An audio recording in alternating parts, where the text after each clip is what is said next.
Jonathan, you were an American convicted of spying for Israel. Would you have described yourself as a loyal American? And if so, how did you reconcile this with your loyalty to Israel?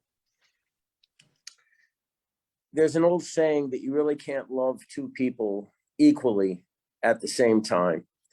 And I reached a point in my professional career where I realized that my loyalty to the Jewish people and in general, and to Israel in particular, was unfortunately at variance with my loyalty to the United States.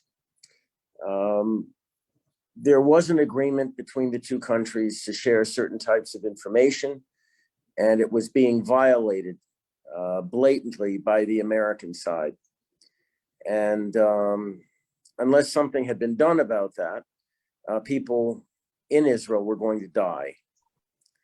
So I did try very hard within the organization I worked for to try to change the rules of the intelligence exchange, but it wasn't successful.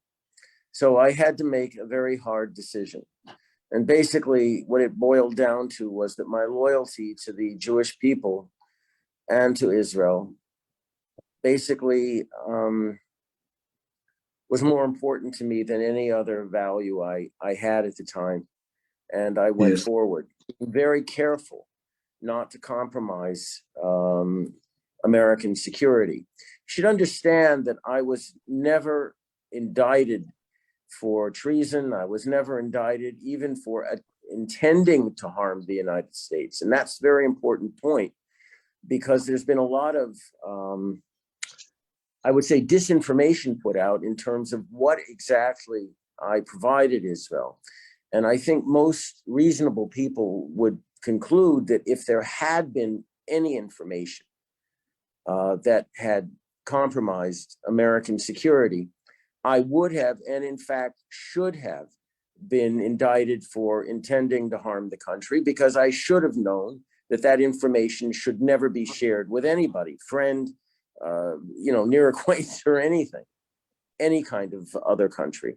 But I was not. I was not accused of intending to harm the United States. And in fact, no evidence was ever presented to the court that I had.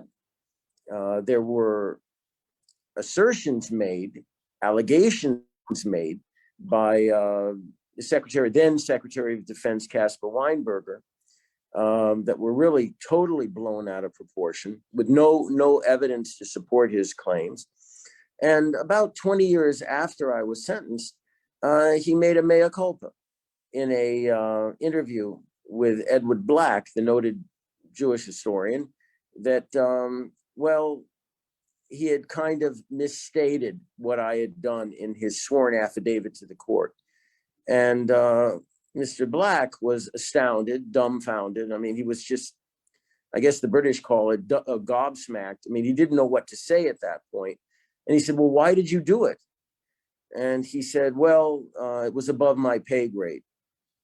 Well, I mean, there's only one person above him, and that was the president, and he certainly wasn't involved with this.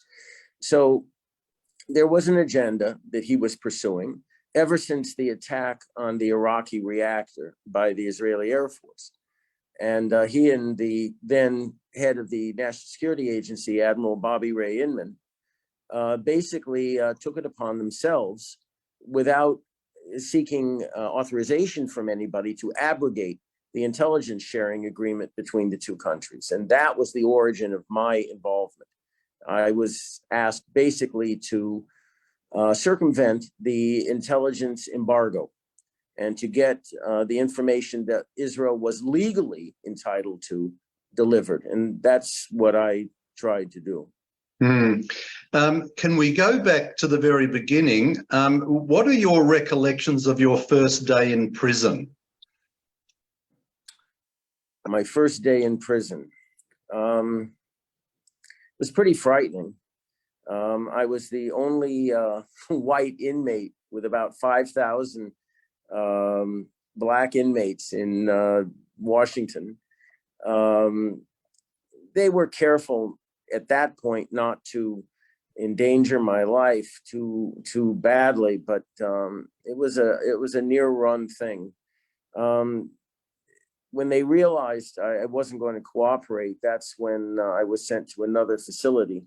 And I'll just leave it at this. I have 100% disability now from the Army. Yes. So I was interrogated pretty badly, and that's how my incarceration started. And Kavod Harav Shapira, the Rosh Yeshiva of Merkaz Harav, asked me at the time, when he read what had happened to me at the time, what was I davening for? And I laughed and I said that Hashem should keep my mouth shut, and he did, which I'm very thankful for. And were you observant at that time? So what's life like for an observant Jew in a jail system? It's pretty bad. At the time, I couldn't get any kosher food, which meant every day I had to kind of hunt for things to eat. By law, I was supposed to get kosher food, but that law was observed more in the breach than it was in fact. And even when I was able to get kosher food, it was usually spoiled by some of the inmates who were working in the kitchen that just wanted the food. So I couldn't eat it because the wrapping had been torn, so I couldn't eat it. The prison system itself, by law, is not anti-Semitic. However, in fact, the implementation of the laws regarding Jewish prisoners are pretty poor, and it varies from prison to prison. That's federal prison. So there is one prison called Otisville in upstate New York that has the majority of the Orthodox Jews. And they're treated pretty reasonably.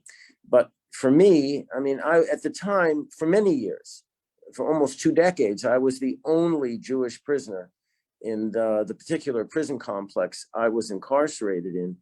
And luckily, because I hadn't really cooperated and I hadn't, I guess the British call it, grassed on anybody, I hadn't ratted on anybody. I wasn't in really any immediate danger from any of the gangs that were present. The prison was pretty bad. We had 4 or 5 deaths a week, and everybody was advised to carry a knife.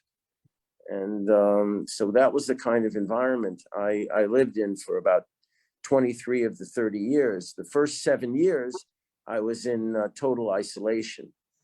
It was kind of a punishment for not cooperating. And there were many, many people in the facility I was at, which was an underground facility, who, they committed suicide. Wow. And as you know, people ask me, 7 years, how did you do that? I said, well, we're a pretty stiff-necked people. And anyway, Jews don't commit suicide. I tell people we buy retail. And, so it was just with a lot of dedication. That's basically where I kind of became a Baal Tshuva, because I realized that I couldn't make that on my own.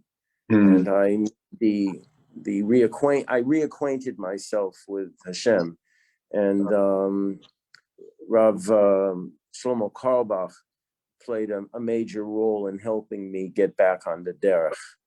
And were you allowed to have texts and books and paraphernalia, tefillin, things like that in jail? Well, in isolation, no, there was nothing. 7 years, no phone calls, no visits, no reading material, nothing. I was just alone. And later, when I was allowed to go to what they call an open prison, they were pretty nice about it. I have 10,000 books right now in storage in Ma'ale Adumim. So Esther, Alei Shalom, sent me books, magazines, everything that I needed to keep my mind occupied. My principal duty when I was in that open prison was to stay alive. And that was a full-time job. And I worked in prison factories. I was a cutter, a textile cutter. I made optical machinery and glasses.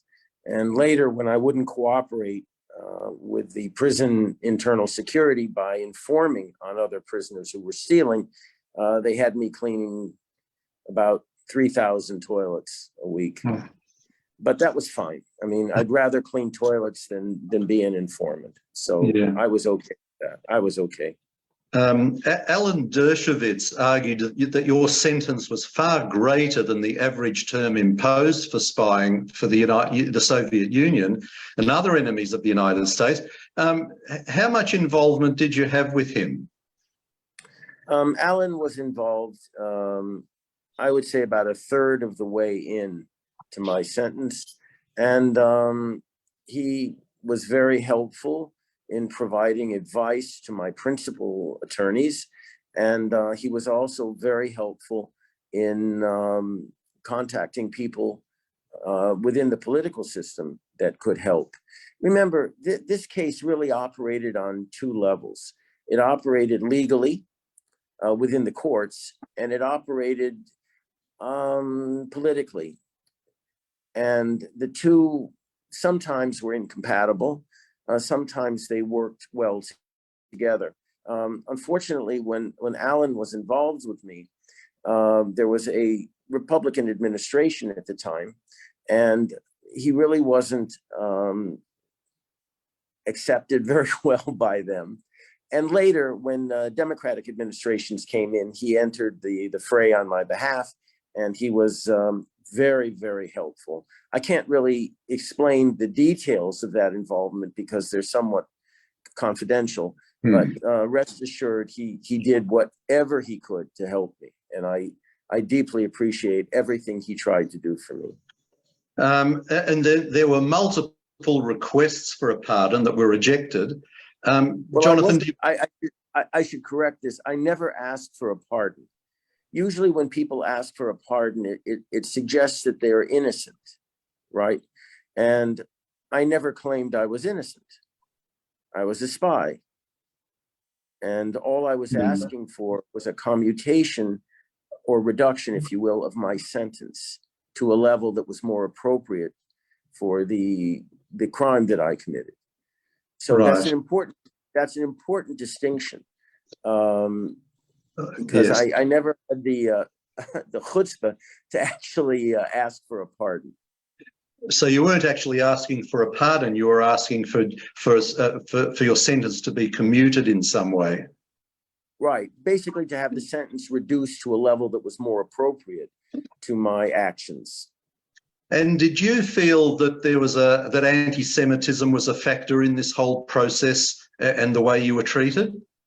There wasn't any doubt in my mind that was the case. Look, at one point, very early on, when I was rather being treated roughly, I'll put it that way, I was given a lot of information that I was to confirm involving, the fact that many Jewish leaders in the United States were involved actively with Israeli intelligence, and it was a damn lie. And I refused to go along with that, even though many of those people on that list that I was shown were enemies of mine. I mean, they were distancing themselves from me, they were disavowing me, they were condemning me, but I wasn't brought up to be Moser, another Jew, to testify against another Jew, especially if she were innocent. So yes, from the very start, there was an element of anti-Semitism in the case that was, well, profound. I'll put it that way. And it wasn't just my opinion. There were many people at the time, non-Jews, that were making the same assertion. At one point, the chairman of the Joint Chiefs of Staff gave an interview in which he said forthrightly, unequivocally, that this case was intended to warn the American Jewish community about where their loyalties should lie. And he was quite clear about that. I wasn't making it, I mean, I didn't make it up. He said it, it came out of his mouth. So when I say that, yes, there was anti-Semitism involved in the case, I'm not making that up. It's not my opinion. It's a fact. And it was confirmed by many people within the government who talked off the record to reporters and other members of the Jewish community. Michael, I think you might have had a question. Do you want to ask your question? Please unmute yourself. I'm not sure if Michael can. I'll ask a question while we're... All right. No, it's Michael. okay. Is that okay now? Michael. Yeah, Can you hear me? You're right. Then we'll come to you, David. Yeah. Hi, Jonathan. Hi. I'm very curious to know, I think you touched on it, what support did you get from the Jewish communal organizations or Jewish roof bodies? And from the sound of things, I suspect you didn't get that much support, but which ones did support you and which ones didn't? Well, the number, look, in many respects, this case was similar to the Dreyfus case in France, in the sense that the local establishment, Jewish establishment, ran for the tall grass, right? And it was other organizations in Australia, even in Britain, in the European Union, that came to my defense. There was one organization that came on very early to support what I was doing in court, and that was the Young Israel, especially under the executive director, Rabbi Pesach Lerner. He was, I don't know how to describe him, an angel, a tzaddik, a brother. And he wasn't concerned at all about, being afraid of the dual loyalty canon. Avi Weiss from the Riverdale Hebrew Institute was also intimately involved with early on in advocacy for me. B'nai B'rith got involved, B'nai B'rith International from time to time. A lot of the organizations, honestly, I don't really know even to this day what they might have done behind the scenes. I do know one Jewish leader, a very prominent one, reassured the Secretary of State, George Shultz at the time, that the Jewish community had absolutely no problem with my sentence and would have in fact supported the death penalty.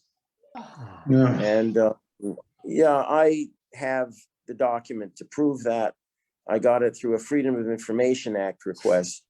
And I was, I don't want to say I was shocked, but I was greatly disheartened by the callousness with which this individual treated me, especially since he was on that list that I was supposed to endorse as being involved in Israeli intelligence. And I don't regret having defended him, despite what he later tried to do with me. There are, other organizations that kind of came and went, and there was a major distinction between those that were only willing to write a letter or willing to say public things sotto voce, quietly. There were others that claimed to work for me, but actually only conducted what I called silent diplomacy, not quiet, silent diplomacy. The Jewish community itself, the Am, never had a problem with me, because for the Orthodox community, the Frum community, it was a question of pikuach nefesh.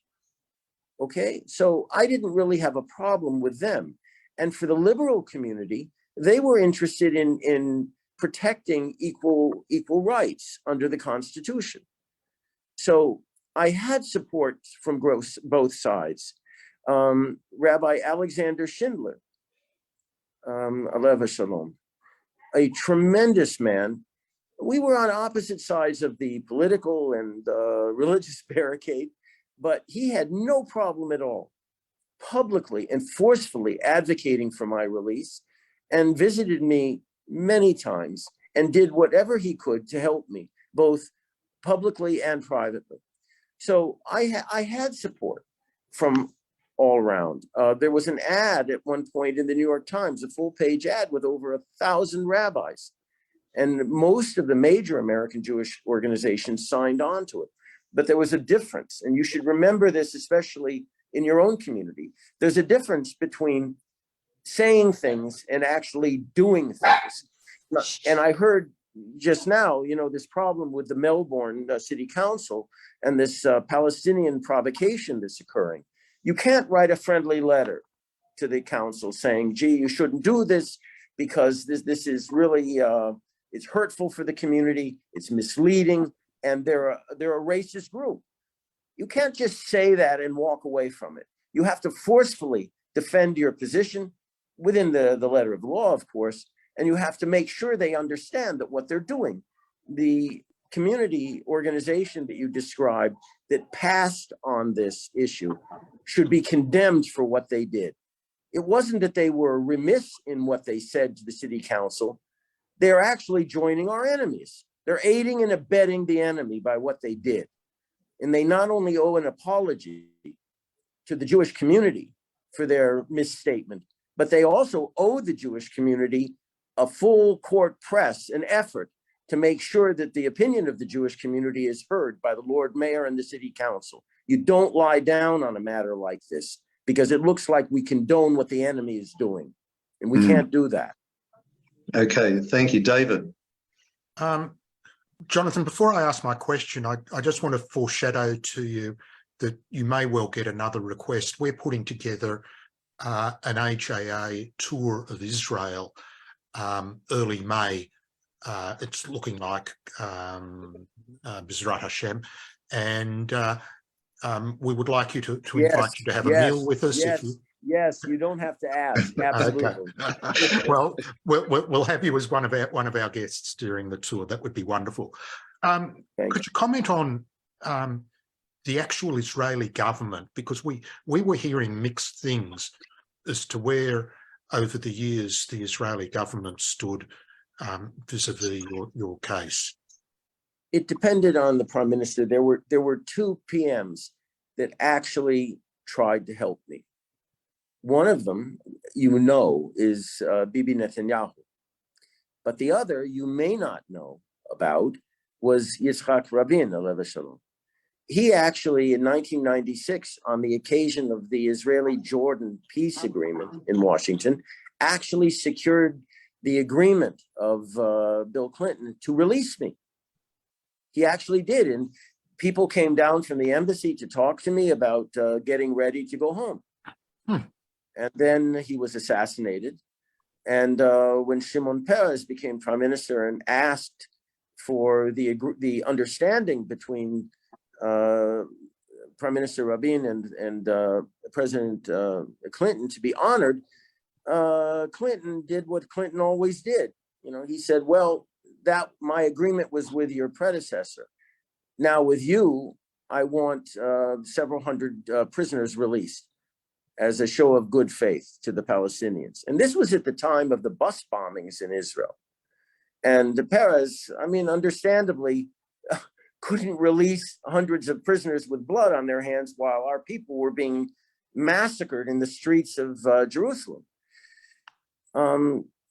There were other Israeli prime ministers, Ehud Barak and Ehud Olmert in particular, that were incredibly antagonistic to me and didn't want me out of jail and did everything they possibly could to keep me in jail.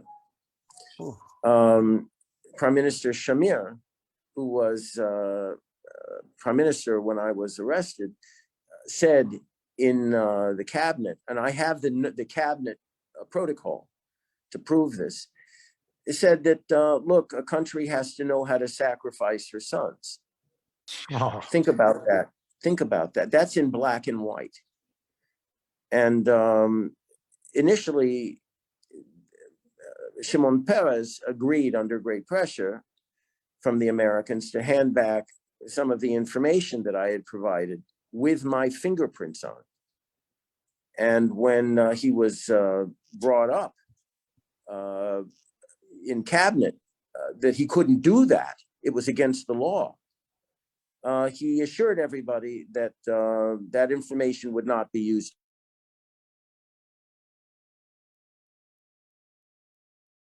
We've got the famous Israel Wow. internet issue here. For a high-tech country, their internet strength is very weak. Is Jonathan Against me. still? Well, No. at that meeting, the first on was, and again, this is in black and white, you've just murdered the agent. And everybody agreed with that. So when you read the notes of the cabinet meeting, the protocol of the cabinet meeting, shortly after I was arrested, it just really chills you as far as Medinat Israel. There's a big distinction that you should always remember between Am Yisrael, the people of Israel, and the government of Israel. The governments in this country are absolutely disgusting. They're disgraceful. I've never seen governments so indifferent to the welfare of the electorate, of the people. They just don't care. They talk very well, but when push comes to shove, they're more interested in maintaining their seat in the Knesset than they are in actually doing what's right for the people in the land of Israel. It's unfortunate, but such is the case. And I was just an example of it. Look, the bottom line is the government, the various governments of Israel never treated me any worse than they've treated the people of Israel. We're disposable, we're hefker. And if you doubt what I'm saying, just look at what just happened a day ago when we had 3 civilians murdered, brutally murdered in the Shomron. And what do we get from the government? Words, no action, words. Why? Because they just really don't care about us. The they just don't. And until and unless their feet are held to the fire and they are forced to be accountable to the people, this is just going to continue. So I'm just an example. I'm not the exception to the rule. I'm the example. One last example, which a lot of people are not aware of. There were certain spies during the Lavon affair, Egyptian Jews, that managed to survive. They were in prison during the 6-Day War. There were several Israeli pilots that had been shot down and captured by the Egyptians.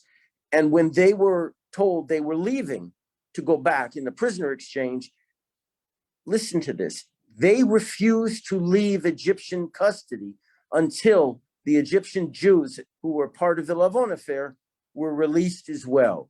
They did it, not the government. The government was very, they were fine with leaving those Jews to rot in Egyptian prisons. So unfortunately, I knew that when I was caught. I knew that. And I wasn't really surprised by the government's subsequent mishandling of my situation. On that note, Jonathan, what's your take on the recent Israeli election? So there's now 2 people or likely to be in the government, in Smotrich and Ben Gvir. Does that encourage you? It encourages me and discourages me. It encourages me to the extent that the democratic process works in this country. A lot of people voted for these 2 individuals, and okay, it was their election was a manifestation of popular will. It was disheartening because the conventional, what we call the conventional politicians here, just haven't protected the country at all. So when that happens, people will naturally gravitate and support those who they feel will support the people. I know Bezalel Smotrich and Itamar Ben Gvir very well. They're not crazy people. They're not irrational people. They're not rash people. They represent a stream of thought that has been long in coming. And that is, we must be an independent country. We must have a Jewish identity that is explicable and defensible. and we must not show fear to our enemies. These are very simple principles that all of them support. On the issue of the override clause, where the left in particular is moaning and groaning and grasping their pearls and saying gasp and vapors that it's the end of democracy. Well, here's something that a lot of people, again, don't appreciate. The Chief Justice of the Supreme Court at one time, Justice Aharon Barak, basically committed a judicial coup d'etat decades ago, where he arrogated for himself in the court the right to be the judge, jury, and execution of legislation. The court, the High Court, which is essentially self-elected, rules on whether or not legislation is acceptable or not. Where in the absence of a constitution, you can't do that. What that means is the judge or judges in a Supreme Court decide what is good for the people of Israel. That is not a democracy. It is not a democracy. And the left, of course, is screaming bloody murder because what they can't gain at the election, at the booth, the voting booth, they rely upon the High Court to ram through on their behalf. So far from representing the defense of democracy, or the last, the thin red line, if you will, of democratic, how do I put this? Democratic safeguards in this country. The High Court is part of the problem as it's currently constituted. Being in Australia, you can't believe this. I mean, most liberal democracies don't operate this way. The High Court has rules and regulations they have to follow. It's usually called a constitution. Well, we don't have one. So what happens is the judges just arrogate for themselves the right to rule for the lesser people of the country, and that's us. And progressives always, not liberals, but progressives always view us as lesser beings. And that's the way they rule. And they're totally out of sync with the will of the people, the opinion of most of the people in this country. But you got to be very careful actually articulating this view, lest you be called a fascist or a totalitarian. Well, I'm sorry, I have no problem saying that. I come from a country where there is a High Court that has a constitution, right, wrong, or indifferent, right? So there is a standard that even the court can be held to. Well, we don't have that here. And when Judge Aharon Barak initiated this judicial coup d'etat, people were just scared to oppose it. Well, now people are not scared because there's been a lot of bloodshed because of the court's arrogance and indifference to the welfare of our people. They live somewhere up in the stratosphere, not down on earth with the rest of us. So you have to understand that when people, it's not just Smotrich and Ben-Gvir that want judicial reform. There are many, many, many people in this country, including those on the what I call the rational left, that understand that things cannot continue the way they are. You don't want to get to a situation where the court is just so reviled by the bulk of the people that their rulings are simply disregarded. Because what happens in that case is you have anarchy. And while anarchy may be acceptable in a country like Italy, which isn't facing existential threats, we can't afford that here. We need to be a nation of laws that are understood and accepted by the electorate, by the people. If you don't have that, in the absence of judicial respect, you have anarchy, and we can't afford that. We just can't afford it. We need a viable media that's responsible, and we need a fourth estate, if you will, that's responsible in its reportage, not camouflaging their opinion as news. And you need a functioning court that follows rules and procedures that are agreed upon by the people. The court derives its authority from the people, even with the existence of a constitution. That constitution was originally agreed upon by the people. Well, we don't have that, which means the court has to be even more careful in what it's doing, which they aren't here. They rule ex cathedra. And they basically say, lump it or leave it, walk away. That's what we've ruled. That almost sounds like a policy speech, Jonathan. Has anyone suggested you should put your hand up for the Knesset? My finger up. That's what we say.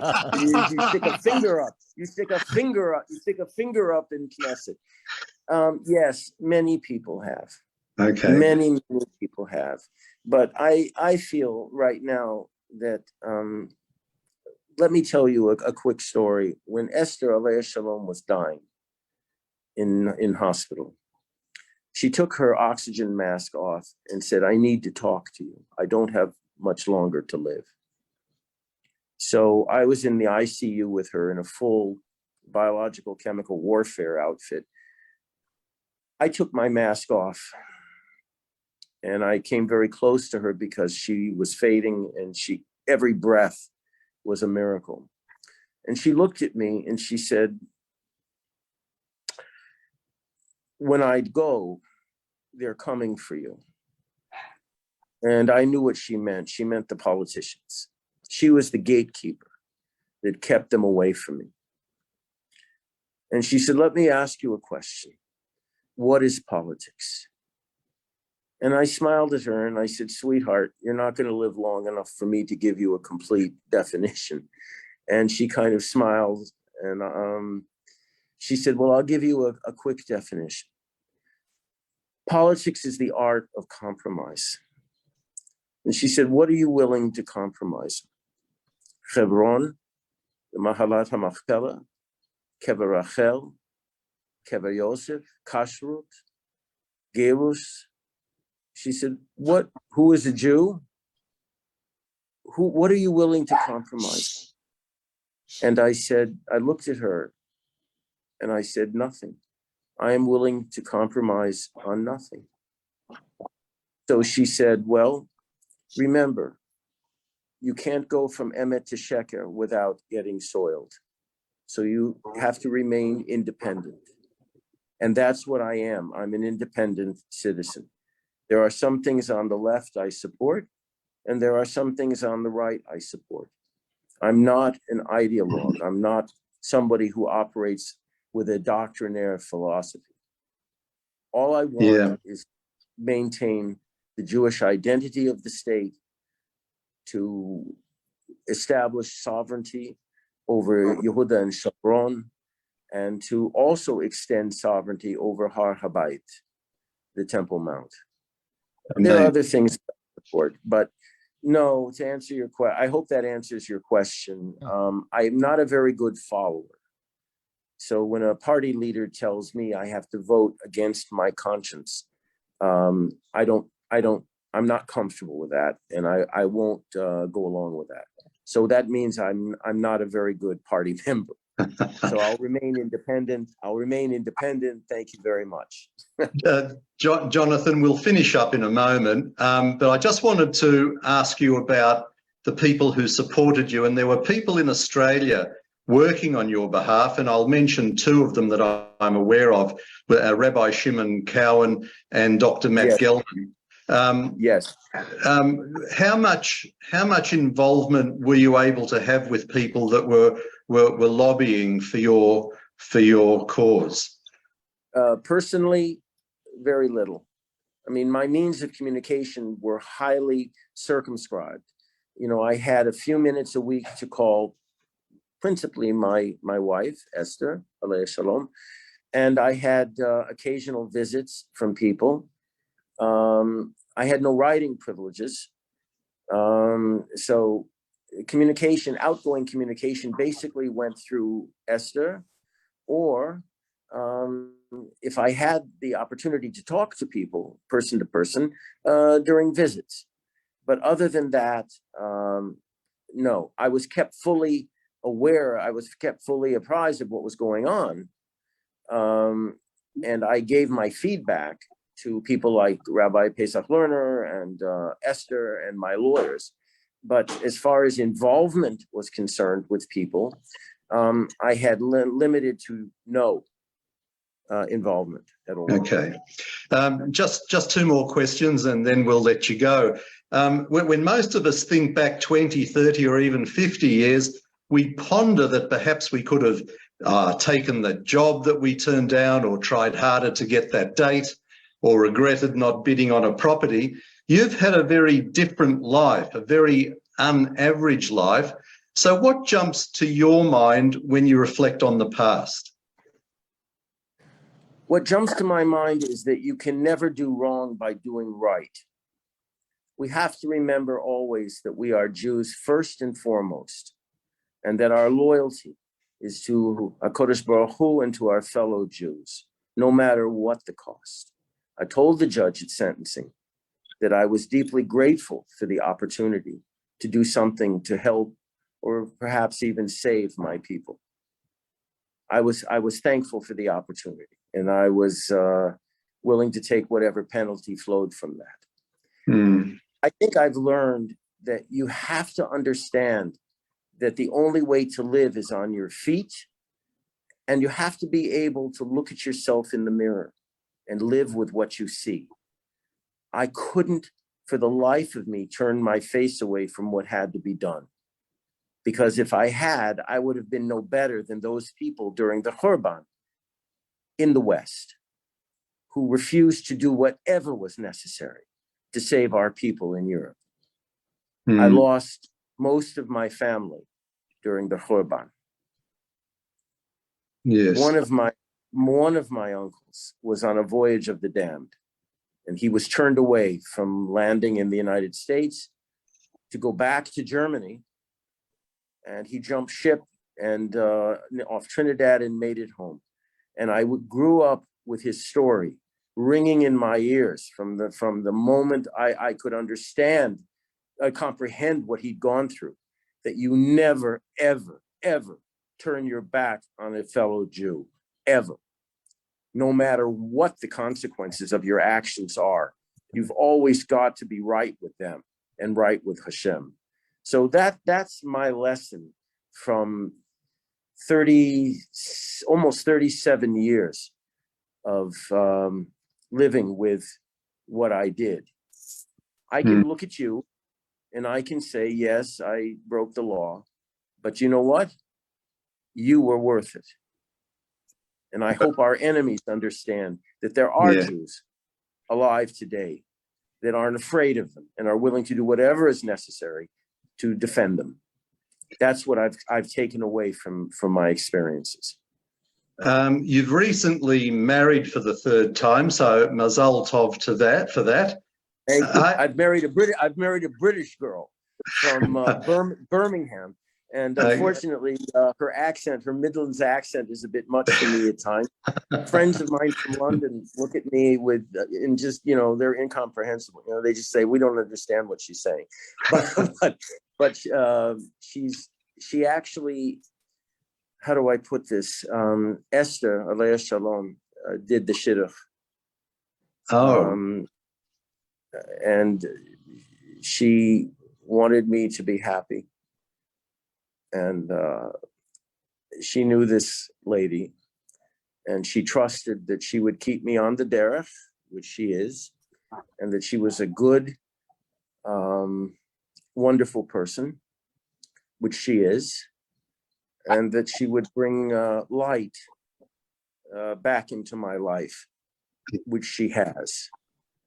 So if Hashem is graceful to us, and we do have a little girl, I've already been informed by my new wife that she'll be named Esther. Oh, wow. Because I was actually going to ask you, are you happy? But I think we've got the answer very much. Happy would be an understatement. Yeah. Okay. I have light you in my life. Well, that's wonderful. Look, we've gone over our usual time, but you were just such an amazing speaker. Jonathan Pollard, you're an inspiring man, and I want to thank you for joining us tonight. My privilege. Thank you. My privilege. Just been an amazing story, and Emir Hashem, if possible, we'll get to see you in Israel next year. Well, unfortunately, I don't think I'll be able to make it down under because I'm a criminal. And, you know, Australia doesn't like criminals. Not visiting them, despite the history of the country. You're the wrong type of criminal. Yes, we've just brought in a bunch from ISIS. So, right. Jonathan, I want to thank you also. I mean, what I've heard tonight from you is principled, it's Jewish values, and I hope it'll inspire me and our team that tries to do the best for the Jewish community and Israel in terms of our advocacy in Australia, that what we've heard tonight should add some strength and value to our efforts. Thank you so much. Thank you. Thank you, Jonathan. David, just before we go, have you got your slides handy to let people know what's happening next week? Yes, I can certainly do that in about 10 seconds. Okay. Yeah, got it.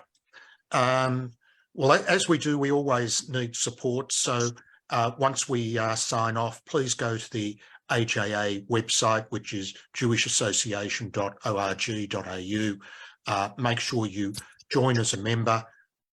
We now have our tax-deductible arm, AJA Tzedakah. You can see the BSB and the account number, and I'll copy it and put it in the chat before we go. Next week, we have a discussion on the new incoming Israeli government led by member of Knesset, Sharon Haskell. Sharon, of course, spent 6 years or so living in Australia, so she's very familiar with the community here as well, and that's something to look forward to. Thank you. Thanks, David. Okay, so that's all we have for tonight. Thank you to people for being patient, and it was actually quite good fun to have a little bit of open forum. We might make that a session on its own in a few weeks' time. So look out for that. Jonathan Pollard, thank you again for your time, and it's been an absolute privilege to speak with you. That's all we have for tonight. The L'chaim program with Morris Klein is on right now. It's at 3ZZZ or FM 92.3. Don't forget, next week, as David said, our topic is the recent Israeli election with Sharon Haskell. And don't forget also that you can keep up to date with what AJA is talking about on our Facebook page.